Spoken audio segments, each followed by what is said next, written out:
खबरों का सिलसिला शुरू करने से पहले एक नजर विदर्भ की सुपरफास्ट खबरों पर। यूसीएन सुपर 30 में नागपुर में अनलॉक के तहत सहूलियत मिलने के साथ बड़ी लापरवाही। बाजार में भीड़ बढ़ने के साथ ही लोग हुए लापरवाह। नागरिकों की यही लापरवाही फिर से कोरोना संक्रमण के बढ़ने में हो सकती है मददगार।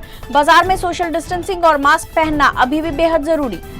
अकोला एंटी करप्शन ब्यूरो की टीम ने एक पुलिसकर्मी को रिश्वत लेते रंगे हाथ गिरफ्तार किया। गिरफ्तार पुलिसकर्मी को शराब तस्कर से 27,000 रुपए की रिश्वत लेते पकड़ा गया। किसान नेता विजय जवंदिया ने फसल की एमएसपी तय करने के मुद्दे पर केंद्र सरकार और कांग्रेस पर साधा निशाना। जवंदिया ने कहा कि केंद्र द्वारा घोषित एमएसपी में कुछ भी नया नहीं और ये केवल 3 से 5% की वृद्धि। एनसीपी का 22वां स्थापना दिवस गुरुवार को मनाया गया। नागपुर में एनसीपी के स्थापना दिवस पर आयोजित कार्यक्रम में पूर्व मंत्री और पार्टी के वरिष्ठ नेता अनिल देशमुख समेत कई बड़े नेता हुए शामिल।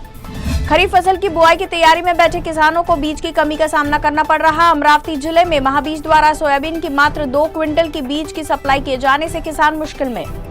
नागपुर में कोरोना काल में स्कूल फीस का मुद्दा लगातार बढ़ता जा रहा है। गुरुवार को नागपुर में संस्कार विद्यासागर स्कूल में पढ़ने वाले छात्रों के अभिभावकों ने स्कूल फीस के मुद्दे पर स्कूल मैनेजमेंट से बात करने की कोशिश की। स्कूली छात्रों की फीस के मुद्दे पर भारतीय जनता युवा मोर्चा द्वारा गुरुवार को नागपुर के मानेवाड़ा चौक पर अनोखा आंदोलन किया गया। नागपुर के सोनेगांव पुलिस ने शातिर चोर को किया गिरफ्तार। चोर के पास से चोरी के मोबाइल गाड़ी समेत अन्य माल जब्त। नागपुर के पार्टी पुलिस ने दुष्कर्म के आरोपी को किया गिरफ्तार। पीड़िता की शिकायत पर पुलिस ने की कार्रवाई। नागपुर जिले के रामटेक तहसील के शिवनी भोंडकी गांव में खेत के खेलने गए दौरान 2 वर्षीय बालक बोरवेल के गड्ढे में गिरा। स्थानीय लोगों की मदद से बच्चे को सकुशल बाहर निकाला गया। बोरवेल के लिए गड्ढा खोदने के बाद लापरवाही से हुआ यह हादसा। यवतमाल जिले के आर्नी मार्ग पर जेतवन ध्यान साधना केंद्र परिसर में घुसा भालू। जंगल के समीप है ध्यान साधना केंद्र। वन विभाग की मदद से भालू को घने जंगल में वापस से भेजा गया। स्थानीय लोगों ने ली राहत की सांस। अमरावती विभाग के स्वास्थ्य उप संचालक और अकोला के जिला शल्य चिकित्सक डॉक्टर राजकुमार चौहान से फोन पर धमकी दे पैसे मांगने का मामला उजागर। अकोला पुलिस ने शिकायत दर्ज कर वरिष्ठ स्वास्थ्य अधिकारियों से फिरौती मांगने वाले आरोपी को गिरफ्तार किया। एनसीपी के नवनियुक्त शहराध्यक्ष दुनेश्वर पेठे ने नई जिम्मेदारी निभाने के साथ ही अगली महानगर पालिका चुनाव में पार्टी की सफलता को बताया अपना पहला लक्ष्य। अनिल अहिरकर द्वारा एनसीपी शहराध्यक्ष पद से इस्तीफा देने के बाद दुनेश्वर पेठे को मिली है नई जिम्मेदारी।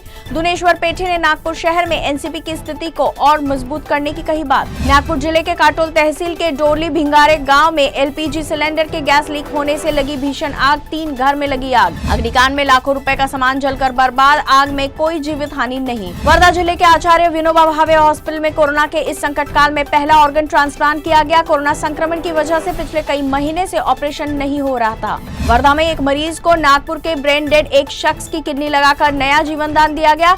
नागपुर से वर्धा तक तैयार किया गया ग्रीन कॉरिडोर। शैक्षणिक सत्र 2021-22 के लिए आरटीई के तहत 25% ऑनलाइन प्रवेश प्रक्रिया। बच्चों के एडमिशन की प्रक्रिया 11 जून से होगी शुरू।